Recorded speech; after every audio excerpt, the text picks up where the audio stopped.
हमारे पास ऐसे बहुत सारे साधक साधिकाओं के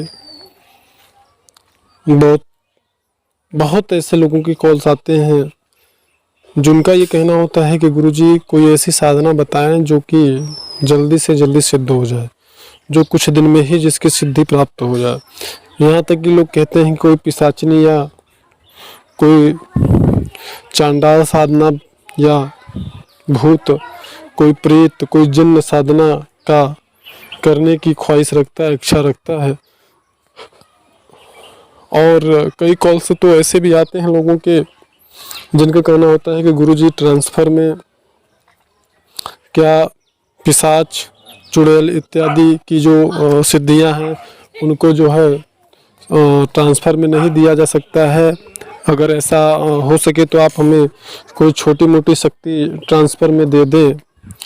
तो ऐसे बहुत सारे लोगों के कॉल्स भी आते हैं और बहुत सारे लोगों को साधना करना, बहुत सारे लोग साधना करना चाहते हैं तो बहुत सारे लोग ट्रांसफ़र से संबंधित कॉल करते हैं।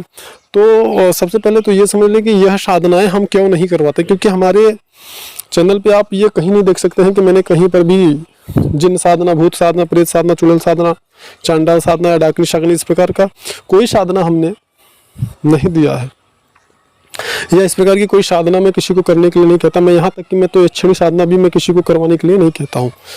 अगर कोई यक्षिणी साधना करने के लिए कॉल भी करता है तो मैं उसको बताता हूँ भाई मैं यक्षिणी साधना नहीं करवाता हूँ।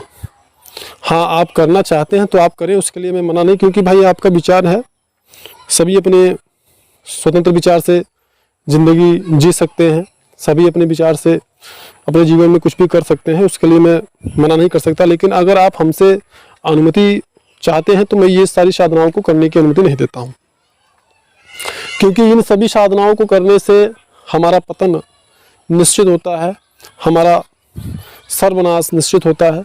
क्योंकि ये सारी साधनाएं शारीरिक रूप से, मानसिक रूप से, सामाजिक रूप से, आर्थिक रूप से, हर प्रकार से हमारा अहित ही करती हैं, हमारा नुकसान ही करती हैं। कुछ समय के लिए ये हो सकता है कि 4 दिन की चांदनी और फिर अंधेरी रात, यही कहानी इन साधनाओं में रहती है। और अगर आप देखेंगे, गौर करेंगे तो भागवत गीता में भगवान श्री कृष्ण ने ये बताया है कि भूत प्रेतों की, चुड़ैलों की, पिशाचों की जो साधनाएं करते हैं, ऐसे जो साधक होते हैं वो मरणोपरांत यानी मृत्यु के पश्चात वह भी इन्हीं की योनि में जन्म लेते हैं, यानी उन्हें भी भूत प्रेतों की योनि ही प्राप्त होती है। मृत्यु के पश्चात वह भी इसी प्रकार के जो है योनि में हुए जो है इसी प्रकार की योनियों को प्राप्त होते हैं। तो इसलिए, और दूसरी बात कि आप साधना कोई भी कर रहे हो, लेकिन साधना करने का जो मकसद होता है, एक प्रकार से हमारी आध्यात्मिक उन्नति ही हमारा मकसद होता है। उसके पीछे हम कहीं न कहीं अपनी आंतरिक विकास ही अपना करते हैं, कहीं न कहीं हम स्वयं के स्वरूप में स्थित होने के तरफ ही एक कदम बढ़ाते हैं, चाहे वो राजसिक साधना हो और चाहे वो सात्विक साधना हो। तो इस प्रकार से जबकि आप उस दिशा में कोई इस प्रकार की जो निम्न स्तर की जो शक्तियाँ हैं, जब इनको आप सिद्ध करने के लिए जब इनकी साधनाएं करता है, चूँकि इनकी जो साधनाएं होती है वो बहुत ही विचित्र और बहुत ही अटपटांग ढंग से इनकी साधनाएं होती हैं। तो जब आप ये साधनाएं करते हैं तो हर प्रकार से आप निम्नता को प्राप्त होते हैं, निम्न स्तर को प्राप्त होते हैं। आप अपनी आध्यात्मिक उन्नति नहीं करते हैं, बल्कि अपना आंतरिक जो है नुकसान ही करते हैं। किसी प्रकार का आपको कोई लाभ नहीं होता है, आपको हर प्रकार से यहाँ पे नुकसान ही होता है और अटपटांग तरीके के अनुभव भी होते हैं और बहुत ही विचित्र प्रकार की घटनाएं भी साधकों के साथ में घटती हैं। तो यहाँ पे यह सबसे महत्वपूर्ण हो जाता है समझना कि आपको क्या आपका लक्ष्य है, क्योंकि कुछ लोगों का लक्ष्य होता है कि हम किसी ऐसी शक्ति को सिद्ध कर ले कि वह हमें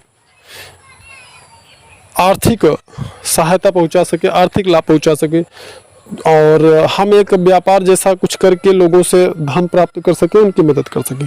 तो कुछ लोगों का यह लक्ष्य होता है कि हम किसी ऐसी शक्ति को प्राप्त कर लें जिससे कि हमारा जो शत्रु है हम उसे परास्त कर सके या शत्रु का हम सर्वनाश कर सके। तो कुछ लोग होते हैं कि वो उनका कहना होता है कि भाई मैं, जैसे बहुत सारे लोग ऐसे भी कॉल्स हमारे पास आते हैं जिनका कहना होता है कि गुरुजी मुझे कोई ऐसी शक्ति बताइए जिस शक्ति का साधना करने के साधना या सिद्धि प्राप्त करने के बाद में हम वो शक्ति हमें विशेष प्रकार से लाभ दे।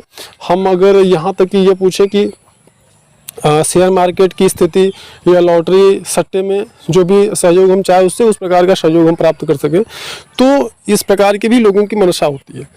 तो ये सारी चीज़ें तो ठीक है, लेकिन आपका जो सबसे महत्वपूर्ण होता है कि सबसे पहले आपको यह समझना अति आवश्यक है कि आपका जन्म क्यों हुआ मनुष्य योनि में। यह सबसे महत्वपूर्ण है। भाई आपके बहुत ही अच्छे जो कर्म होते हैं वह कर्म आपके प्रारब्ध के कर्म यह निश्चित करते हैं कि आप किस योनि में जन्म लेंगे। और मुझे यह बताने की आवश्यकता नहीं है कि मनुष्य योनि में अगर आपको जन्म प्राप्त हुआ है, अगर जन्म आपने लिया है, तो आपको यह ज़रूर समझना होगा कि आखिर क्यों। तो आप ये समझ लो कि मनुष्य योनि में जन्म सिर्फ इसीलिए होता है कि हम अपना आध्यात्मिक विकास कर सके और ईश्वर की प्राप्ति कर सके। प्रथम उद्देश्य, प्रधान उद्देश्य। अब आपको निर्णय करना है कि आपको क्या करना है। आगे की जानकारी आगे की वीडियो में, इसमें इतना ही। धन्यवाद।